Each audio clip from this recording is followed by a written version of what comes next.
Hello শিক্ষার্থী বন্ধুরা, আশা করি তোমরা সবাই অনেক অনেক ভালো আছো।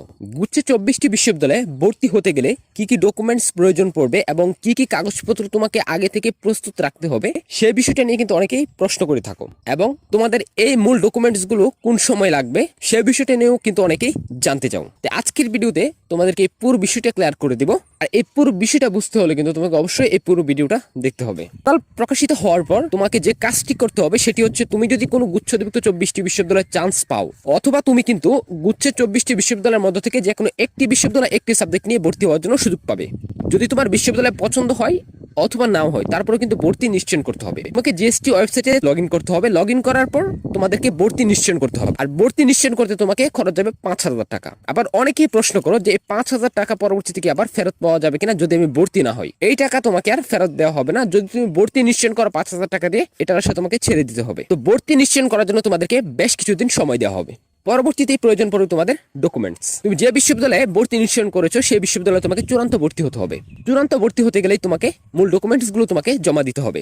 আরেকটা বিষয় তোমাদেরকে জানিয়ে রাখি, যদি ভর্তি হওয়ার পর কেউ যদি মনে করো যে তুমি বিশ্ববিদ্যালয় পরিবর্তন করবে বা তোমার সাবজেক্ট পছন্দ হয়নি, সেক্ষেত্রে তুমি কিন্তু অবশ্যই মাইগ্রেশন অন রাখবে। মাইগ্রেশন অন করার পর পরবর্তী মেরিটে যখন তোমার বিশ্ববিদ্যালয় এবং সাবজেক্ট পরিবর্তন হয়ে যাবে, তখন কিন্তু এই বিশ্ববিদ্যালয় থেকে সকল পেপারস বা ভর্তি ফি তোমাকে অন্য বিশ্ববিদ্যালয়ে জমা দিতে হবে। তবে নতুন করে জমা দিতে হবে না। যদি কোনো বিশ্ববিদ্যালয়ের ভর্তি ফি 10,000 টাকা থাকে এবং পরবর্তীতে অন্য বিশ্ববিদ্যালয়ে ট্রান্সফার হওয়ার পর তোমার যদি ভর্তি ফি 12,000 টাকা থাকে, সেক্ষেত্রে তোমাকে আরো 2,000 টাকা জমা দিতে হবে। আশা করি এই বিষয়টা তোমরা বুঝতে পেরেছো। তোমরা অনেকেই আরো একটা বিষয় নিয়ে প্রশ্ন করেছিলে, আমার এই মূল কাগজপত্র কোন সময় লাগবে, ভর্তি নিশ্চয়ন করার সময় কোন কাগজপত্রের প্রয়োজন পড়বে নাকি চূড়ান্ত ভর্তির সময়। অবশ্যই তোমাদের চূড়ান্ত ভর্তির সময় এই ডকুমেন্টসগুলো প্রয়োজন পড়বে। প্রথমত যে ডকুমেন্টসের প্রয়োজন পড়বে সেটি হচ্ছে তোমার স্বাক্ষরকৃত প্রবেশপত্র।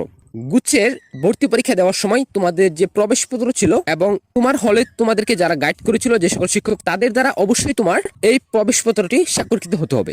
অনেকেই প্রশ্ন করেছো যে আমার অ্যাডমিট কার্ডে তো স্বাক্ষর করে নাই, হয়তো কোনো একটা কারণে ভুলবশত।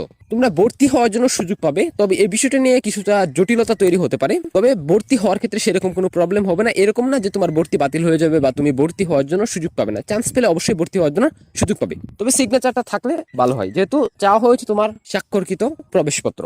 পরবর্তীতে প্রয়োজন পড়বে তোমার এসএসসি এবং এইচএসসি এর সার্টিফিকেট এবং মূল নম্বরপত্র। তোমাদের এসএসসি এবং এইচএসসি এর মূল সার্টিফিকেট এবং নম্বরপত্র কিন্তু তোমাকে থাকতে হবে। যদি তুমি অন্য কোনো বিশ্ববিদ্যালয়ে ভর্তি হয়ে থাকো বা এই ডকুমেন্টস গুলো তোমার অন্য কোথাও জমা দেওয়া থাকে, সেক্ষেত্রে এগুলোকে তোমাকে উত্তোলন করে পরবর্তীতে কিন্তু গুচ্ছযুক্ত 24টি বিশ্ববিদ্যালয়ে ভর্তি হতে হবে। তোমার ফটোকপি কিন্তু কখনোই গ্রহণ করা হবে না। তাই অবশ্যই মূল ডকুমেন্টস গুলো কিন্তু যে বিশ্ববিদ্যালয় বা যে কলেজেই থাকুক না কেন, সেগুলোকে উত্তোলন করে পরবর্তীতে কিন্তু ভর্তি হওয়ার জন্য যেতে হবে তোমাকে। অ্যাডমিশন ফর্ম, তুমি যে বিশ্ববিদ্যালয়ে ভর্তি হবে সেই বিশ্ববিদ্যালয়ের ওয়েবসাইট থেকে তোমাকে একটা অ্যাডমিশন ফর্ম নিতে হবে এবং সেই ফর্মটা পূরণ করে কিন্তু পরবর্তীতে তোমাকে ওই বিশ্ববিদ্যালয়ে কিন্তু চূড়ান্ত ভর্তি কার্যক্রম সম্পূর্ণ করতে হবে। তাই এই বিষয়টা কিন্তু খুবই গুরুত্বপূর্ণ। অ্যাডমিশন ফর্মটা কিন্তু অবশ্যই লাগবে।